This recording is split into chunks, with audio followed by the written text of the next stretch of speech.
Assalamualaikum warahmatullahi wabarakatuh. Alhamdulillah, nahmaduhu wa nasta'inuhu wa nastaghfiruh wa na'udzu billahi min shururi anfusina wa min sayyi'ati a'malina. May yahdihillahu fala mudilla lahu wa may yudlil fala hadiya lahu. Amma ba'du. Tadi malam kita memasuki malam ke-22 Ramadan, dan insyaallah nanti malam kita memasuki malam ke-23. Waktu terasa cepat. Apa rasa kita sekarang sudah berada di puncak Ramadan, dan sebentar lagi Ramadan akan meninggalkan kita. Di 10 hari terakhir di bulan Ramadan itu waktu yang sangat luar biasa. Dan bahkan kalau kita pernah membaca hadis dari Nabi Sallallahu Alaihi Wasallam, kana Nabiyyu sallallahu alaihi wasallam idza dakhala al-asr, Rasulullah sallallahu alaihi wasallam apabila memasuki 10 terakhir di bulan Ramadan, wa shadda izarahu, mengencangkan ikat pinggangnya. Yang dimaksud mengencangkan ikat pinggangnya maksudnya di 10 hari terakhir di bulan Ramadan Nabi tidak berhubungan suami istri. Nabi fokus beribadah di masjid, yaitu dengan beriktikaf. Wa ahya lailahu, menghidupkan malam-malamnya untuk beribadah. Kalau kita lihat di 10 terakhir justru masjid makin sepi, makin maju jamaahnya. Dan kemarin luar biasa, di mana-mana macet. Saya tadi malam hampir tidak jadi mengisi kultur tarawih dan imam karena terjebak macet. Padahal dari tempat saya ke tempat ngisi itu di masjid itu kalau dilihat di map itu jaraknya hanya 25 menit. Kemarin saya berangkat jam 5:30 sore, nyampe jam 7:30 malam. Jadi mereka itu habis maghrib, mobil itu pada ngantri mau masuk ke mall. Jadi ini tentunya bertolak belakang dengan apa yang dilakukan oleh Rasulullah SAW. Rasulullah itu menghidupkan malam-malamnya dengan memperbanyak ibadah. Kalau di Indonesia ini sibuk, khawatir di bulan Ramadan aku tidak mempunyai baju lebaran, sibuk cari tiket mau pulang kampung, apalagi sudah diizinkan sama pemerintah boleh pulang kampung, sibuk lagi bikin kue untuk persiapan Ramadan. Akhirnya apa? Karena saking padatnya aktivitasnya, akhirnya di malam harinya ngantuk dan tidak bisa beribadah secara baik. Dan selanjutnya wa'aiqadha ahlahu, Nabi itu membangunkan keluarganya, diajak keluarganya semuanya untuk beribadah. Karena kenapa Pak? Karena beribadah di malam Lailatul Qadar itu lebih baik daripada Bapak beribadah selama 1000 tahun atau 83 tahun lebih. Satu malam saja Bapak dan Ibu beribadah satu malam di malam Lailatul Qadar itu lebih baik daripada Bapak beribadah 1000 tahun atau 83 tahun. Ya 1000 bulan, bukan 1000 tahun. Dahsyat nggak? Malam Lailatul Qadar itu dahsyat. Bagaimana caranya mendapatkan malam Lailatul Qadar itu? Ya Bapak harus beriktikaf dan memperbanyak amalan-amalan di 10 hari terakhir di bulan Ramadan.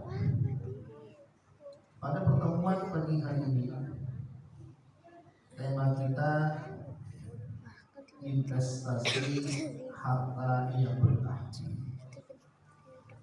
Harta itu sangat dihargai oleh Allah Subhanahu wa Ta'ala. Jadi harta yang kita miliki itu sangat dihargai oleh Allah Subhanahu wa Ta'ala. Di antara tanda bukti bahwa Allah mencintai harta, Allah sebut harta itu di dalam Al-Quran ini al-khair. Apa artinya al-khair? Apa artinya al-khair? Baik. Jadi Allah ini di samping menyebutkan al-mal itu kan harta, tapi Allah juga menyebutkan harta di dalam Al-Quran itu al-khair, artinya baik. Dalilnya mana? Bapak buka surat Al-Adiyat ayat 8. Wa innahu li hubbil khairi lasyadid. Wa innahu li hubbil khairi lasyadid. Dan sesungguhnya manusia sangat cinta terhadap al-khair. Apa yang dimaksud al-khair? Harta. Bahkan di dalam ayat yang lain Allah Subhanahu wa Ta'ala berfirman, kutiba alaikum, diwajibkan atas kalian, idza hadara ahadakumul maut, apabila seseorang di antara kalian kedatangan tanda-tanda kematian, intaroka, jika dia meninggalkan khairan, harta, jika dia meninggalkan khairan, harta, al-wasiyah, hendaklah dia berwasiat lil walidaini, untuk kedua orang tuanya, wal aqrabin, kerabatnya, bil ma'ruf, secara ma'ruf. Karena harta di dalam Al-Quran Allah sebut al-khair, tentunya kita mencari harta dengan cara yang baik. Jangan sampai kita mencari harta tapi dengan cara yang tidak baik. Apalagi di zaman sekarang. Di zaman sekarang ini sudah Nabi prediksikan, Pak. Sudah Nabi prediksikan ya, ketika Nabi masih hidup di akhir zaman ini. Apa kata Nabi? La ya'tiyanna 'alan nasi zamanun la yubalil mar'i bima akhadal mal amin halalin aw min haram. Nanti kata Nabi akan datang suatu masa pada manusia, mereka tidak lagi memperhatikan bagaimana cara mereka mendapatkan harta. Ada yang melakukan mencari harta dengan cara yang halal, ada yang mencari harta dengan cara yang haram. Sudah tidak diperhatikan lagi. Padahal Nabi mengatakan, talabul halali wajibun ala kulli muslim. Mencari rezeki yang halal itu hukumnya wajib atas setiap muslim. Di dalam Al-Quran juga dijelaskan, ya ayyuhan nas kulu mimma fil ardi halalan thayyiban. Wahai manusia, makanlah dari makanan yang baik dan yang halal yang terdapat di muka bumi.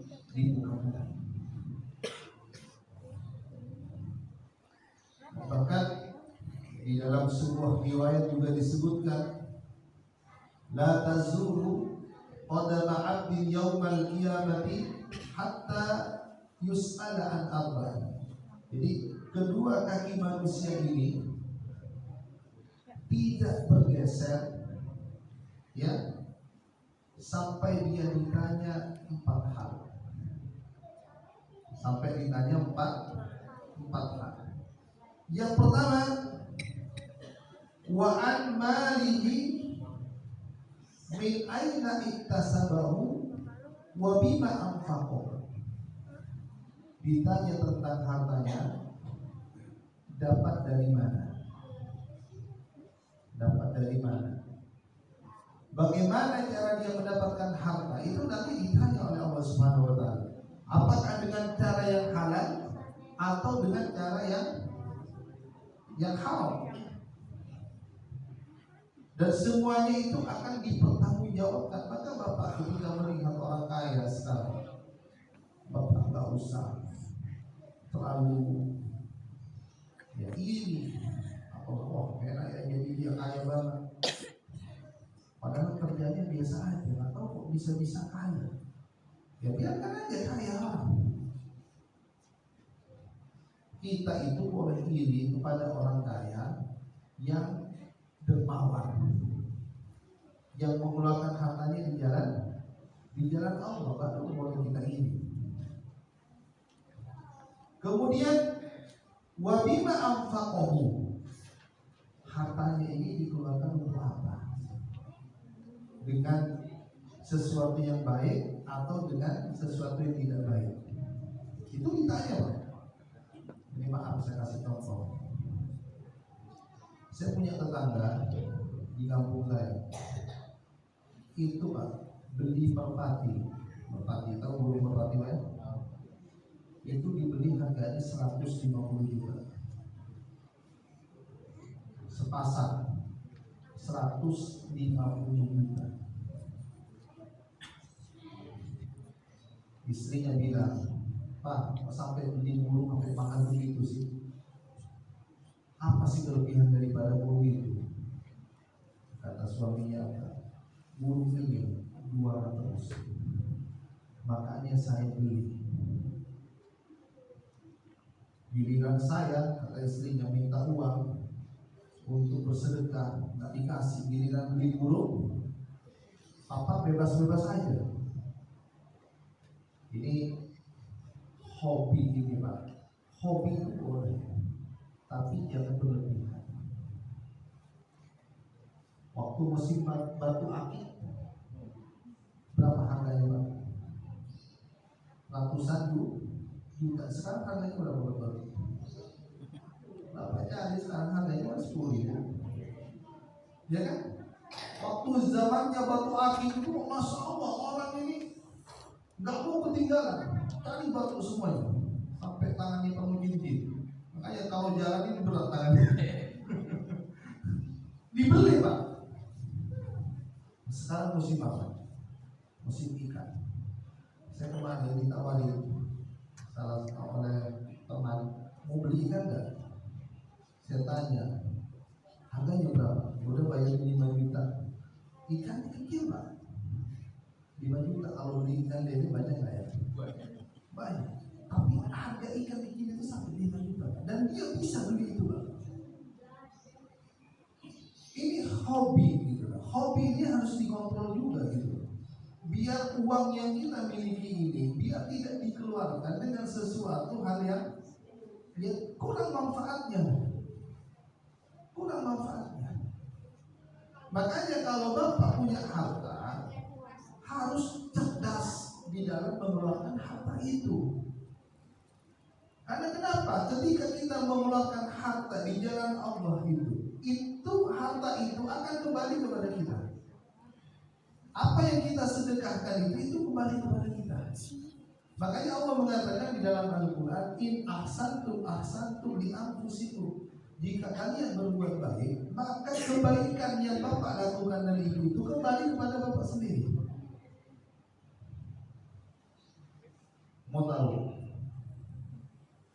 Bapak bersedekah, itu sedekah itu bisa menghapus dosa-dosa dan kesalahan-kesalahan yang Bapak lakukan ini. Coba dasarnya dengan sedekah. Bahkan sedekah itu juga bisa melindungi kita dari api neraka. Makanya Nabi mengatakan, bersedekahlah kalian meskipun dengan 1 biji kurma. 1 biji kurma itu yang kita sedekahkan itu bisa menghalangi kita dari api neraka.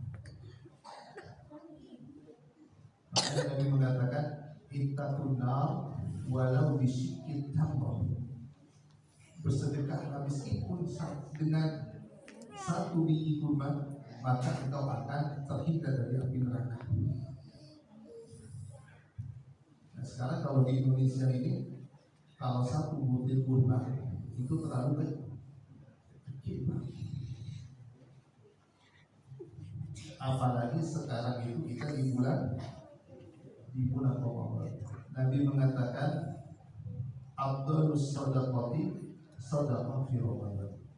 Sebaik-baik sedekah adalah sedekah yang kita lakukan di bulan Ramadan.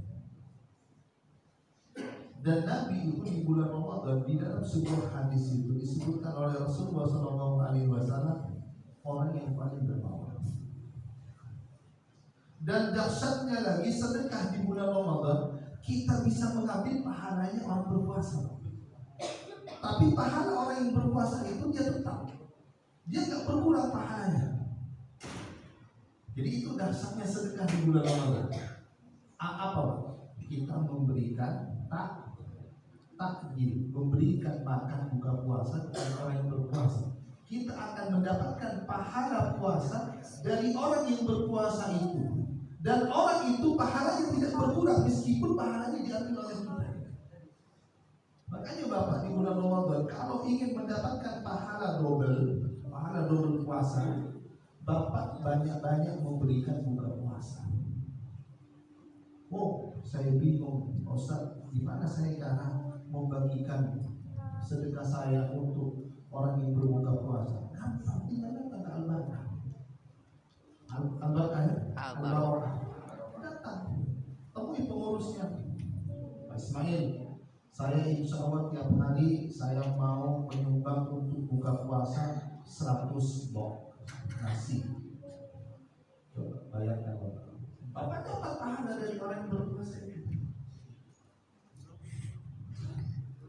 Dan ternyata alhamdulillah di Indonesia ini sangat antusias Pak. Di bulan Ramadan mereka itu berlomba-lomba bersedekah. Kalau di masjid saya itu Pak, di daerah Cibubur, alhamdulillah tiap hari bisa membagikan 500 sampai 600 box tiap hari. Padahal dari masjid hanya menyediakan berapa ratus box, tapi banyak orang yang berlomba-lomba. Ada yang ngantarin 50, ada yang ngantarin 100, ada yang ngantarin 30, 40, berlomba-lomba. Karena kenapa? Karena pahalanya luar biasa. Ya. Kemudian dengan kita bersedekah juga itu menjadi tanda bahwa kita ini beriman. Karena apa? Karena orang beriman itu yakin bahwa apa yang dia sedekahkan akan kembali kepada dirinya sendiri. Sekarang apa fungsinya kita memiliki harta? Jadi harta yang kita miliki ini Pak, itu fungsinya, manfaatnya banyak sekali. Disebutkan oleh Al-Hakim At-Tirmidzi dalam Nawadir Al-Usul. Beliau mengatakan, al-malu fil asli qawamul ibadi fi amri dinihi.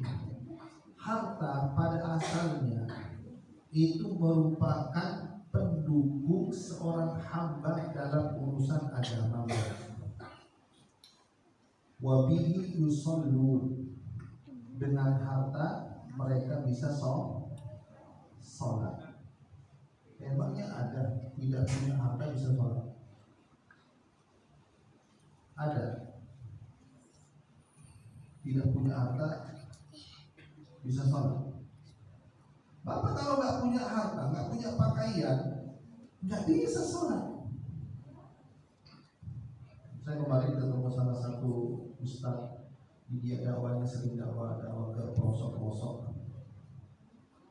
Jadi dia dakwahnya ke Papua. Di Papua itu dia berhasil mengislamkan puluhan orang, tapi mereka tidak bisa sholat.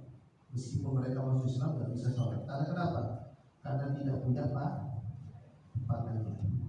Karena syarat sahnya diterimanya sholat menutup aurat. Kalau nggak punya harta, dia nggak bisa sholat karena nggak punya pakaian.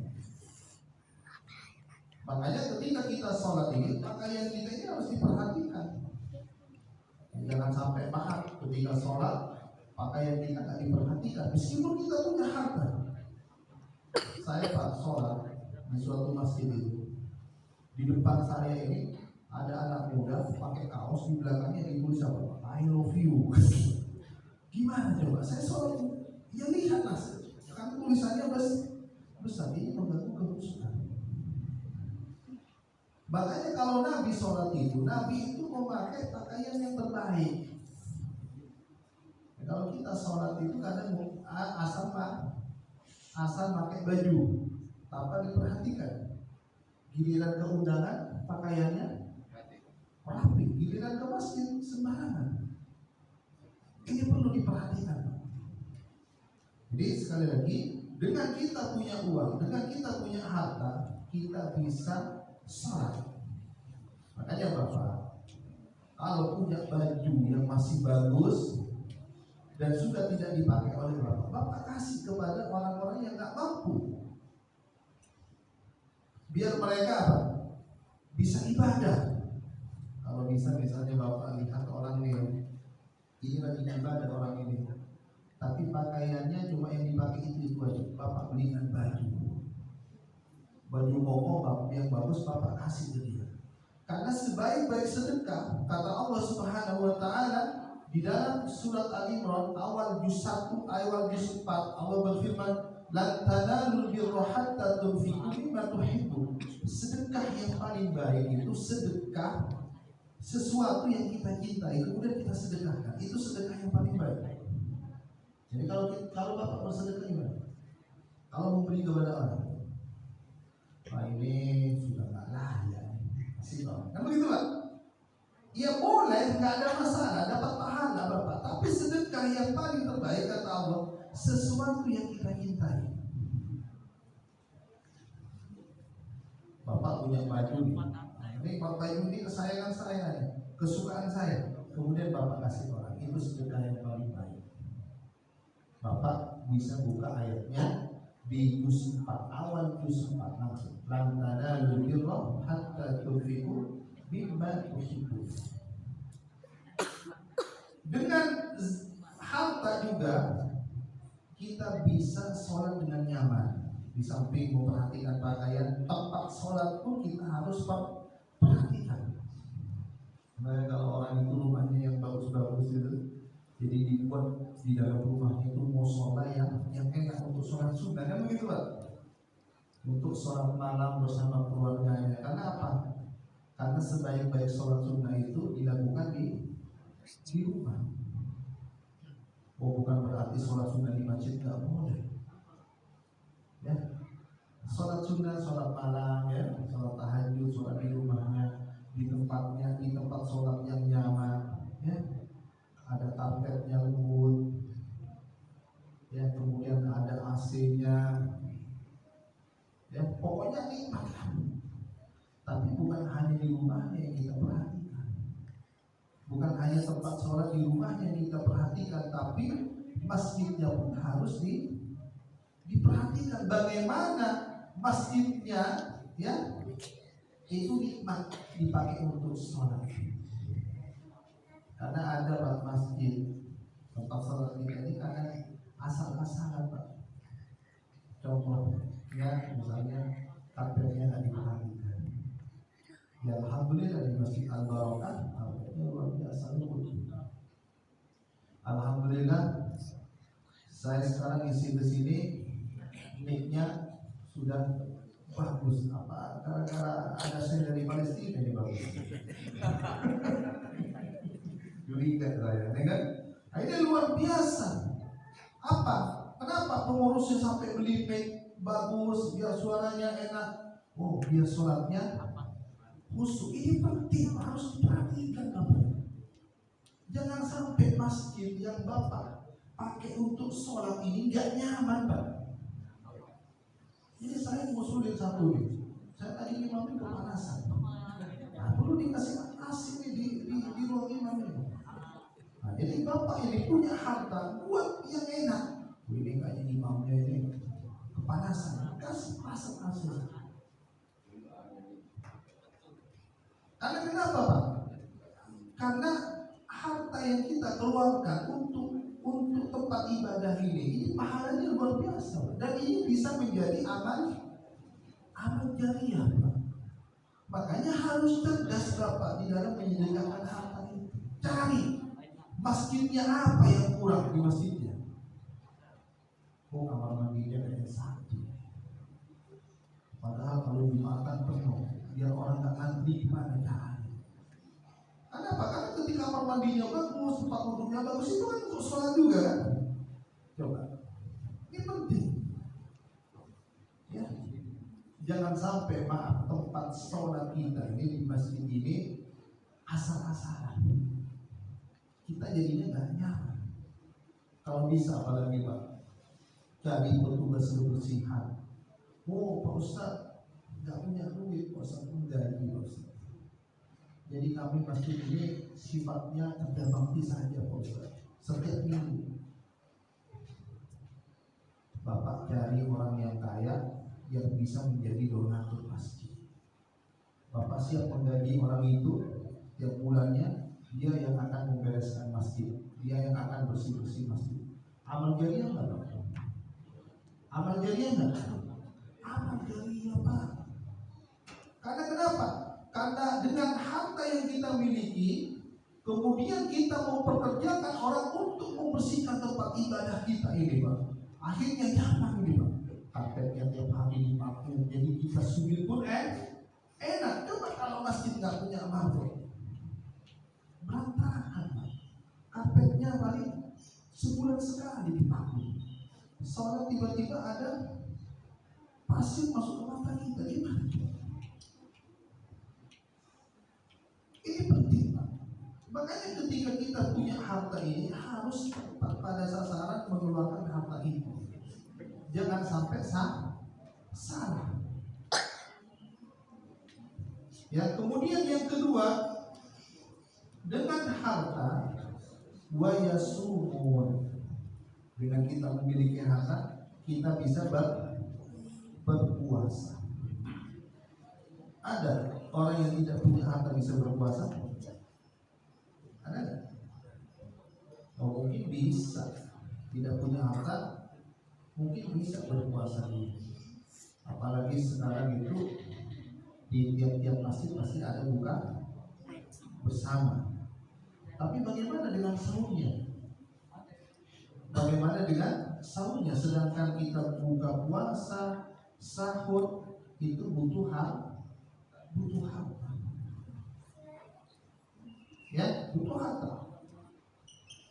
Dan ternyata Pak, ini kalau hitung-hitungan matematika ini seharusnya di bulan Ramadan ini kita ini kan pemilihan Pak ya, belanja kita ini berkurang karena kita kan nggak makan pagi, nggak makan siang kan begitu. Tapi kenapa di bulan Ramadan pengeluaran kita justru buka? Karena kalau buka puasa kita maunya semua makanan. Coba tanya sama ibu-ibunya itu, gimana belanja di bulan Ramadan? Pengeluarannya besar atau kecil? Karena apa? Karena suaminya itu ketika di bulan Ramadan maunya harus ada. Bikinnya orang soto, di soto apalagi harus ada kue, semuanya diinginkan makannya. Pas sholat tarawih ngantuk, udah nggak konsentrasi lagi membaca apa nama banget, ya kan begitu kan? Kalau Nabi Pak buka puasa hanya dengan apa? Dengan kurma dan air. Kurma itu bisa menahan lapar. Makanya Nabi itu kalau sholat itu lama. Karena kalau banyak makan itu kalau pasti ngantuk. Coba Bapak perhatikan kalau pas sholat tarawih, apalagi ada kultum kan kenapa? Coba perhatikan, pasti orang begini semua khusyuk. Coba perhatikan, tandai lah itu orang banyak makan. Ya, jadi kenapa? Karena bukan itu semuanya ini dimakan, dan perut ini nggak bisa menerima makanan yang banyak, Pak. Kaget dia. Makanya apa yang diajarkan oleh Nabi itu kalau berbuka dengan kurma, dengan air, dengan teh, itu Nabi apa? Nih, saya kasih biar kamu semangat ibadah. Coba ibu dipraktekkan hari ini di rumahnya hanya punya kurma sama teh aja sama air putih. Bilang itu diajarkan sama Pak Ustadz, oh suaminya bisa apaan begini. Bisa-bisa ibu diprotes. Ustadz siapa yang drama itu? Kayak begitu Pak. Iya kan? Dan kalau banyak makan itu Pak, itu bisa mempengaruhi ibadah kita Pak. Orang kalau sudah banyak makan, itu melakukan aktivitas apapun itu pasti malas. Bikinnya apa Pak? Tidur. Seharusnya di 10 hari terakhir di bulan Ramadan kita bisa mengontrol makanan. Biar apa? Biar kita menghidupkan malam-malamnya dengan ibadah. Saya tuh lucu Pak, saya punya jamaah itu. Ustaz, nanti malam ini kami ketemu di masjid. Siap. Nyampe ke masjid, gelar karpet, tidur. Bangun menjelang subuh. Ustaz sudah sampai. Saya bilang, ente makan apa? Kebuli Ustaz. Kebuli. Pun pantas. Jadi tapi dapat pahala lagi karena sudah niat. Niat itu luar biasa Pak. Itu dasarnya orang Islam. Itu niat itu sudah dapat pahala. Tapi jangan begitu terus dong. Kata Pak Ustaz yang penting niat bisa dapat pahala. Ke masjid, rapi lah, pakaiannya luar biasa. Tapi masjid gelar karpet, pakai bantal itu udah bangun-bangun menjelang. Ada nggak jamaahnya? Hah? Banyak ya? Jadi dapat tidak tidur. Harus benar-benar niatkan Bapak. Kalau ingin kamu ke masjid jangan pindah tidur Pak. Bukan saya melarang nggak boleh tidur, tapi sayang lah. Datang ke masjid tidur bangun pas sahur. Yang dicari Pak Ismail. Soalnya ada apa? Tidak kamar benar. Makanya Bapak ini kalau mau ini di masjid, habis sholat isya ini, habis sholat tarawih, pulang ke rumahnya dulu, istirahat, tidur. Nanti jam 10, jam 11 balik lagi ke masjid, sudah posisinya sudah segar. Ibadah ngaji di situ. Paling tidak di akhir di bulan Ramadan ini kita ini membaca Al-Quran paling tidak 100 ayat. Kenapa? Paling tidak 100 ayat karena Nabi mengatakan man qara'a bi mi'ati ayatin fi lailah kafatah. Itu kata Nabi. Barang siapa yang membaca 100 ayat di sebuah malam, maka 100 ayat itu ya kutiba lahu qiyamul lailah. Maka 100 ayat yang kita baca itu seperti kita beribadah semalam suntuk. Jadi kalau kita membaca 100 ayat itu pahalanya seperti kita beribadah semalam semalam suntuk Pak. Bayangkan. Dan di bulan Ramadan ini benar-benar manfaatkan di malam harinya untuk membaca Al-Quran. Kalau bisa di bulan Ramadan ini, kalau bisa HP, bukan HP kurangi dulu. Kita lebih banyak membaca Al-Quran, kecuali HP-nya ada mushaf, nggak ada masalah. Ya, habis itu apa? Banyak-banyak sholat yang ulangi. Kalau bisa di sini sholatnya mulai jam berapa? 2:30 sampai jam 4, cuma setengah jam.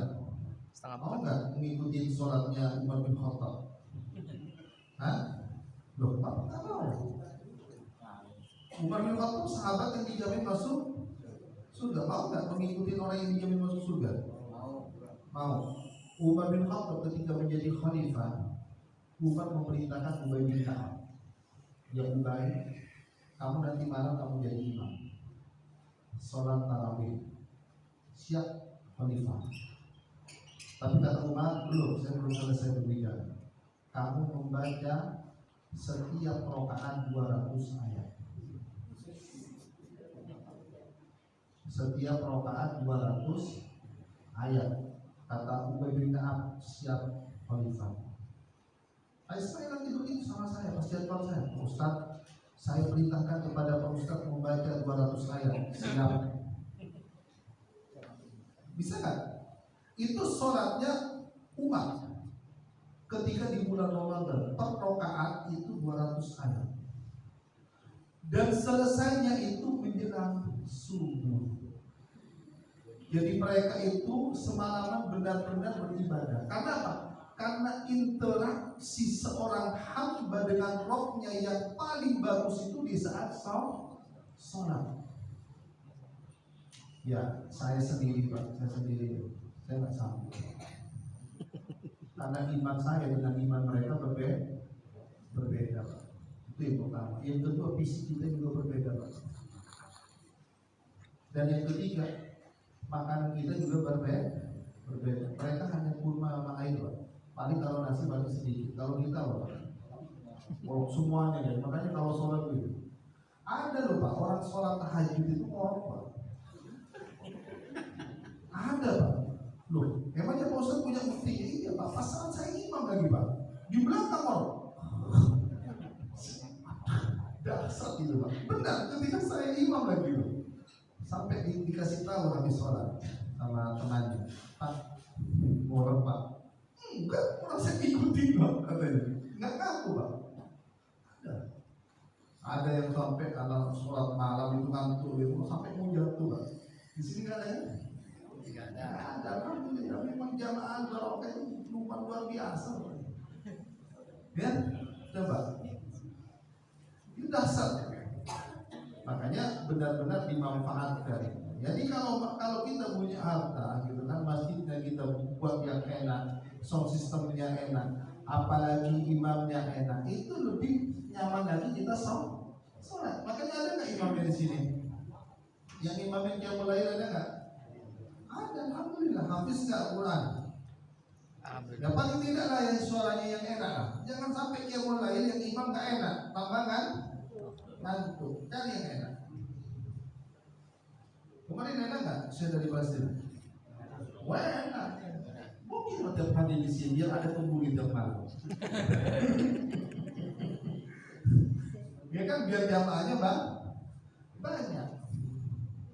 Ya, dengan harta ya kita bisa apa? Bisa puasa dengan baik. Kemudian apa lagi? Dengan kita memiliki harta, kita bisa wayuzakun kata At-Tirmidzi. Dengan harta kita bisa apa? Bisa berzakat. Jadi Bapak di bulan Ramadan ini, ayo keluarkan zakat malnya. Kalau zakat fitrahnya itu kan sudah Bapak tahu semua. Tapi zakat malnya dikeluarkan, kasih ke masjid. Dan nanti biar sama masjid biar dikelola dengan baik. Ini zakatnya mau dikemanain? Ini penting. Misalnya masjid bikin apa? Bikin bakti sosial. Ya, ya jangan sampai kita punya zakat mal ini, tapi apa? Tapi kita tidak mau mengeluarkannya. Oh janganlah. Kalau Bapak tidak mengeluarkannya, diancam oleh Allah Subhanahu wa taala ke dalam api neraka. Hati-hati, Pak. Jadi kita misalnya punya zakat emas, ya. Kalau di zaman Nabi itu kan perak itu kan, kemudian tidak dikeluarkan, nanti itu, ya perak itu nanti dikalungkan di hari kiamat itu di leher kita. Tentunya dengan api yang sangat panas. Dilanjutkan di sini oleh Al-Hakim At-Tirmidzi, fal abdanu la taqumu illa bihadzal mal. Fisik ini, maksudnya tubuh ini tidak mungkin bisa keluar kecuali dengan harta. Coba Bapak, kalau Bapak punya harta, Bapak mungkin bisa mengkonsumsi makanan-makanan yang sehat. Bapak memperhatikan, oh ini proteinnya bagus, ya. Bapak beli daging, beli ikan, kan begitu, ya. Bapak bisa beli vitamin, Bapak bisa kalau sakit langsung bisa berobat cepat tanpa ngantri. Nah, itu kalau punya harta. Maka di awal-awal corona ini di rumah kebetulan ada tukang perbaiki bocor itu. Pada saat itu saya sama istri lagi ke apotek beli vitamin C pada saat itu, yang harganya luar biasa mahal. Ketika saya sampai ke depan rumah, ditanya oleh tukang itu, dari mana Pak Ustaz? Saya habis beli vitamin Pak. Enak Pak Ustaz, saya punya uang bisa beli vitamin. Kalau saya Pak Ustaz buat makan aja susah. Dari situ saya sedih Pak. Akhirnya apa? Kami beli vitamin 2 itu kan 2 botol, 1 dikasih ke dia. Sini Pak. Ada orang datang juga ke rumah, dia bilang begini, Pak Ustaz, saya orangnya nggak pernah curhat urusan dalam masalah makanan.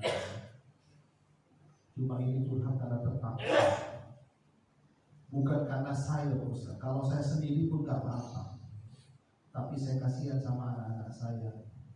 Setiap dia sekolah kok ngantuk terus, saya lihat ternyata salah satu penyebabnya karena makannya kurang baik.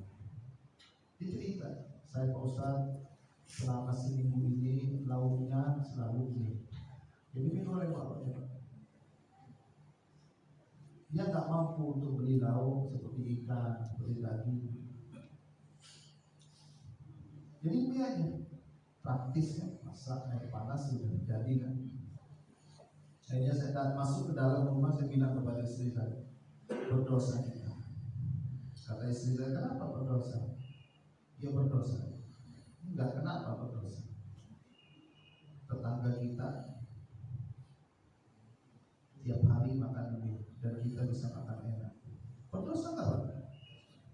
Berdosa. Kita ini Pak kadang hanya memikirkan diri kita dan keluarga kita, tanpa memperhatikan tetangga kita, tanpa memperhatikan masyarakat kita, tanpa memperhatikan kerabat kita, saudara kita sesama muslim. Yang paling penting diri kita bisa makan, sudah selesai kan?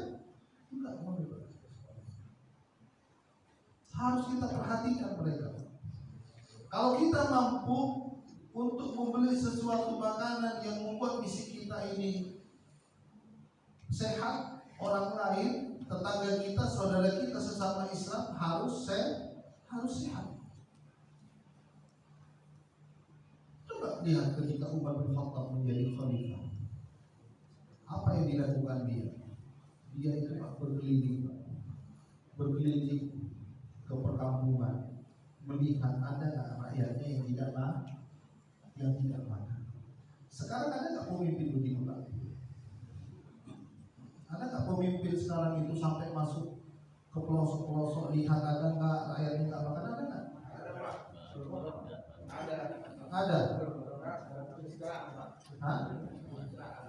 Pencitraan. Bapak bisa menjawab.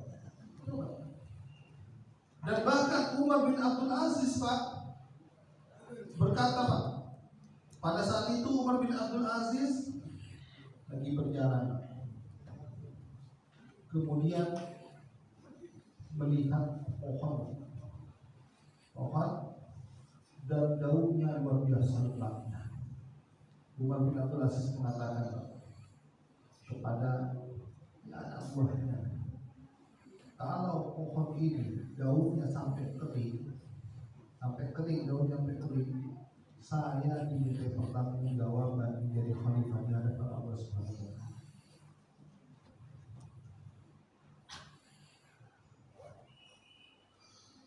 Dahsyat, ini pemimpin, Pak.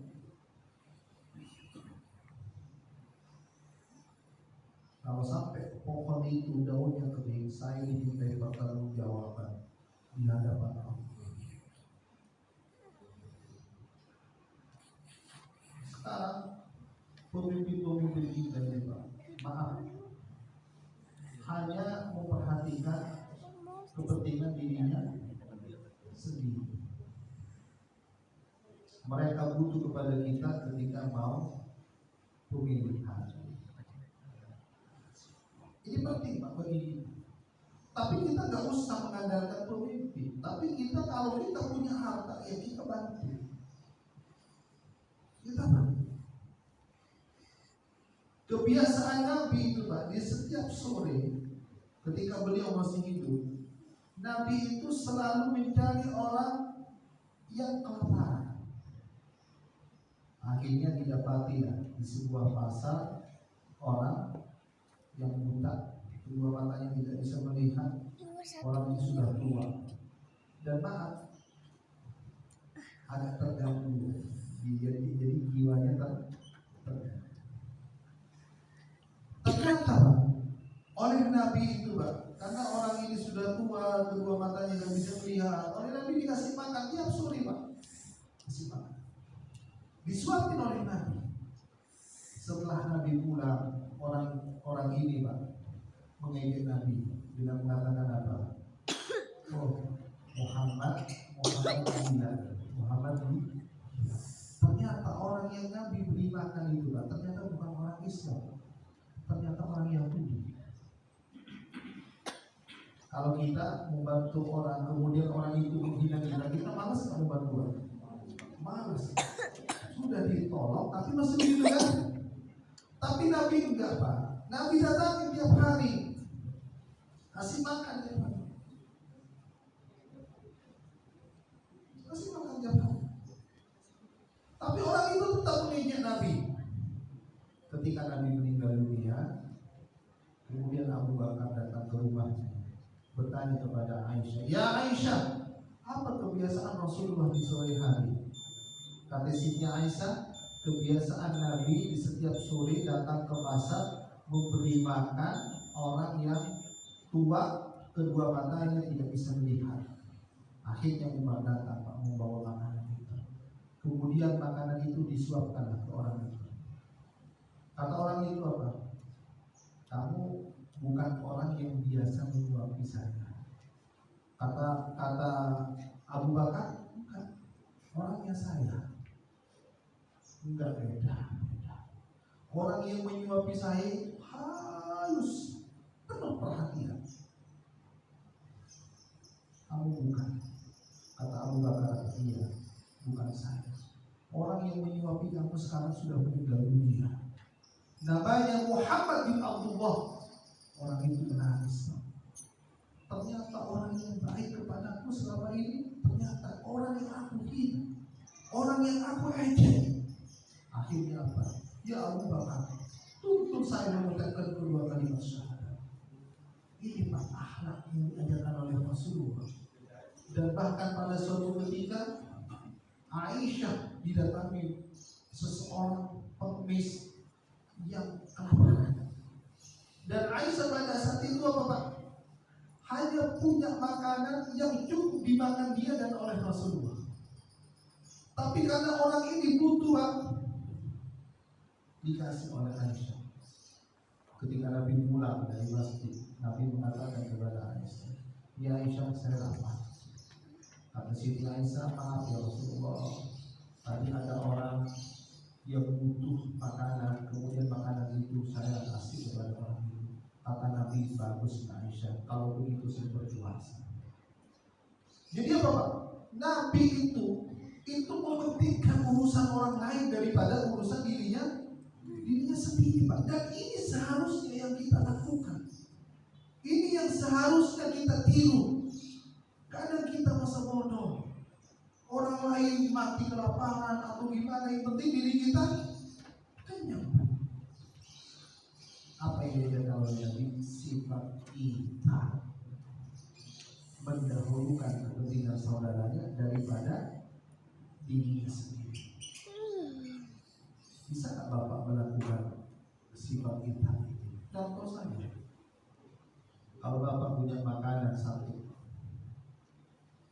di sampingnya belum makan, kemudian Bapak kasih, padahal Bapak lapar ya untuk Bapak ini, bisa nggak?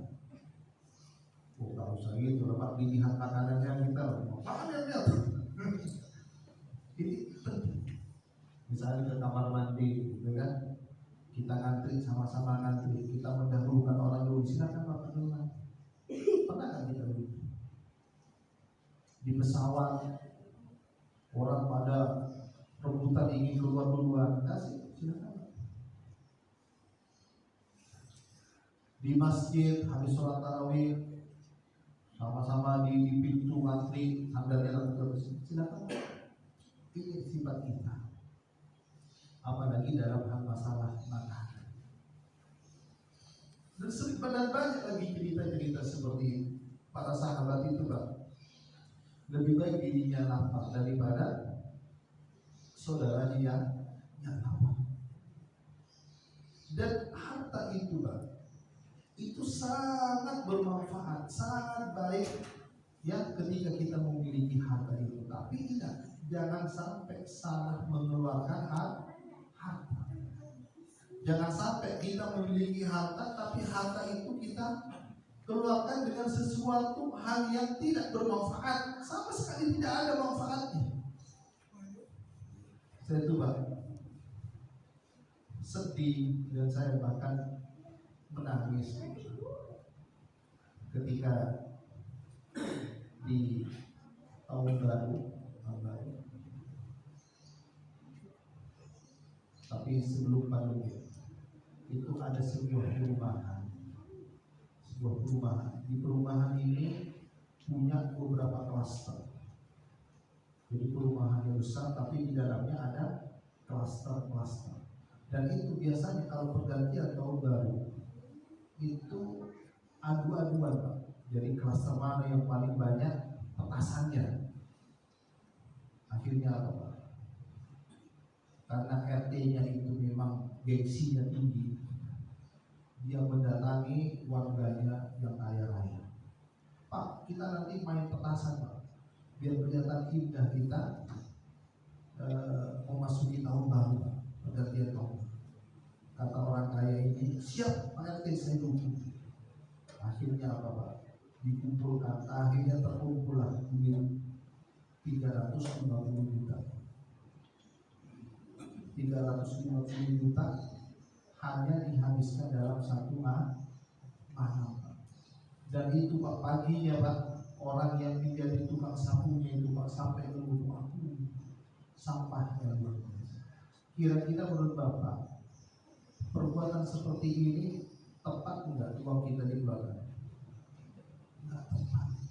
Dan ternyata saudara-saudara kita orang Islam banyak yang seperti itu Pak. Apalagi maaf, kita kadang mendidik anak itu kadang kurang tepat. Pak, minta duitnya dong, bagi mau beli petasan dikasih. Tapi kita nggak pernah mengajarkan anak-anak ini, Papa kasih duit, tolong yang sedekahkan ke masjid. Ya, apa begitu Pak? Ini harus cerdas. Kita pun mendidik anak itu memberikan hal ini harus cerdas. Anak itu kalau bisa dilatih mulai sekarang bagaimana cara mengeluarkan uang yang tepat ini. Jangan sampai kita mengeluarkan uang tapi dengan cara yang tidak tepat.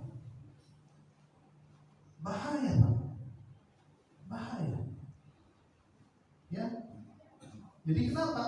Karena ketika kita mengeluarkan uang itu secara tidak tepat, harta yang kita keluarkan itu semuanya nanti dimintai pertanggungjawaban oleh Allah Subhanahu wa taala. Oh, kamu dikasih uang, dikasih rezeki, kamu tidak disyukuri.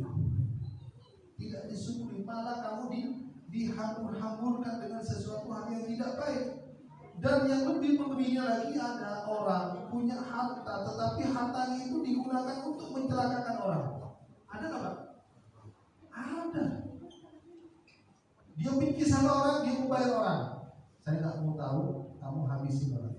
Nih, saya bayar. Coba. Dan ternyata di Indonesia ada. Karena dia merasa kaya raya, merasa punya semuanya, dia bisa menggunakan harta itu dengan semaunya dia. Kan begitu? Ini dunia. Kalau kita mati, harta yang kita miliki kita akan bawa.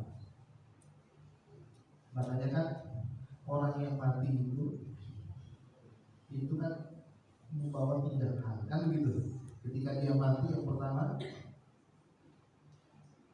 dia membawa keluarganya, membawa hartanya, kemudian yang ketiga membawa amalnya. Ketiga-tiganya itu ikut Pak, ketika dia diantar jenazahnya ke alam ke kuburan. Ikut ketiga-tiganya, keluarganya, hartanya ikut, kan begitu?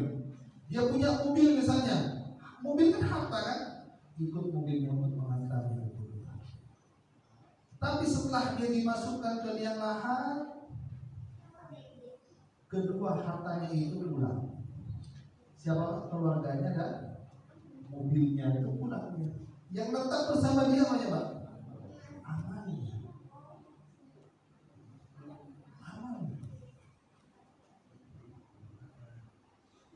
Kalau kita ingin sukses, baik ketika kita di dunia ataupun ketika kita sudah mati, mulai sekarang Bapak didik anak Bapak itu cara mengeluarkan harta yang tepat.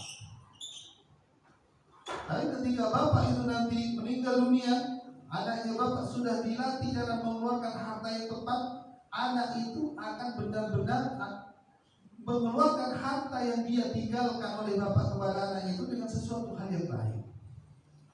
Contohnya begini Pak, seseorang meninggal dunia, dia meninggalkan harta yang baik. Anaknya biasa dia dapat warisan, warisannya apa Pak? Semuanya dia keluarkan untuk siapa? Untuk orang tuanya. Ada orang datang, Ustaz, saya punya rumah, tolong ini rumah saya Ustaz, saya wakafkan atas nama bapak saya.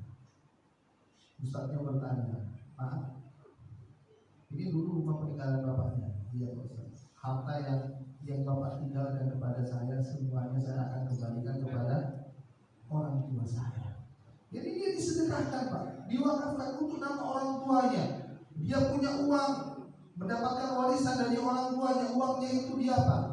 Dia meminta orang untuk mengumrohkan kedua orang tua. Jadi semuanya kembali kepada orang tua. Tapi ketika kita mempunyai anak, kita tidak didik anak itu cara mengeluarkan dengan harta yang tepat, kita mati, anak itu tidak mungkin berbuat baik kepada diri kita. Dia hanya menikmati harta kita, dan itu terjadi Pak. Terjadi. Pernah saya ceritakan di sini. Ada orang yang meninggal, anaknya ketika dia meninggal disuruh mandikan, disuruh mengkafani, disuruh melihat wajah terakhir ayahnya, dia nggak mau Pak. Bahkan ibunya meminta untuk mengimamin sholat pun dia nggak mau. Karena kenapa? Karena yang ditunggu dia itu satu, harta orang tua. Harta orang tua. Ini orang yang seperti ini sangat berbahaya sekali. Karena kenapa? Karena harta yang kita miliki kemudian kita sedekahkan di jalan yang baik, maka pahala yang terus mengalir kepada kita meskipun kita sudah meninggal dunia. Itu namanya amal jari atau sedekah jari. Makanya kalau Bapak mau mengeluarkan hartanya, cari ya sedekah-sedekah yang sifatnya jariyah. Contohnya apa? Membangun masjid, membangun kamar mandi, membangun tempat wudhu, ya, kemudian menambah AC, ya, kemudian apalagi masjidnya dicat lagi mungkin biar lebih enak, tapetnya kalau bisa ke belakang seperti ini. Jadi semuanya insya Allah termasuk amal jariyah, dan itu semua kebaikannya akan kembali kepada Bapak. Mungkin ini dapat saya sampaikan, kurang lebihnya mohon maaf. Terus bersemangat di sisa-sisa Ramadan ini. Yang paling terpenting adalah berdoa kepada Allah agar diberi apa? Keistiqomahan di dalam beribadah. Itu penting, Pak. Karena kalau ibadah kita tidak istiqomah, ini bahaya. Minta kepada Allah agar ibadah yang kita lakukan selalu istiqomah. Jangan di sisa-sisa Ramadan ini kita bermalas-malasan. Harus lebih bersungguh-sungguh lagi, ya. Jangan sampai di 10 hari terakhir di bulan Ramadan ini kita terlalu banyak di tidur, kurang tidur, istirahat secukupnya, Pak. Istirahat secukupnya. Tidur itu paling 2 jam. Jangan sampai balas dendam. Ada orang beribadah semalaman di saya tinggal, tapi nyampe ke rumahnya tidur mulai pagi sampai siang. Siang ke masjid, sholat zuhur, habis itu pulang lagi tidur lagi, persiapan untuk malam lagi. Jangan begitu, jangan balas dendam, tidur secukupnya. Kira-kira 2 jam 3 jam insya Allah cukup. Bisa mengembalikan stamina tenaga kita. Kita tutup dengan doa majelis. Subhanallah wa bihamdika, asyhadu an la ilaha illa